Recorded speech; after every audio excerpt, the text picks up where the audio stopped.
ছোটবেলার টিভি দেখা versus বড়বেলার TV দেখা।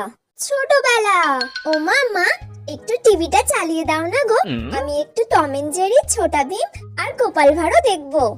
এই কার্টুনগুলো তো আমার সব থেকে বেশি ভালো লাগে। না, এখন একদম নয়। দাও না মা একটু। সব পড়া করে নিবি তো? হ্যাঁ, আমি সব পড়া করে নেবো, তুমি একটু টিভি চালিয়ে দাও এখন। ঠিক আছে, চল।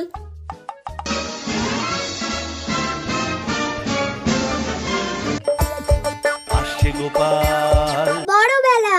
এই মানা, নতুন একটা বাংলা সিরিয়াল হচ্ছে, দেখবি? আয় কি সুন্দর সিন। না মা, আমার এইসব সিরিয়াল দেখতে ভালো লাগে না, তার থেকে ভালো আমি নেটফ্লিক্সে মুভি দেখে নেব। আমি ফোনেই যা দেখার দেখে নিই, টিভিতে আর এখন মুভি দেখতে আমার একটুও ভালো লাগে না। আর সিরিয়াল বলতে বাংলা সিরিয়াল তো আমার একদমই ভালো লাগে না এখন। ফোনে তো এখন অনেক ধরনের ভিডিও আছে, আমি সেগুলোই দেখি। এখন আর আমার টিভিতে কিছু দেখতে ভালোই লাগে না, ফোনে নেট রিচার্জ করে সেখানেই দেখে নিই। তাই শম্পা সামন্ত পেরা, থ্যাংক ইউ।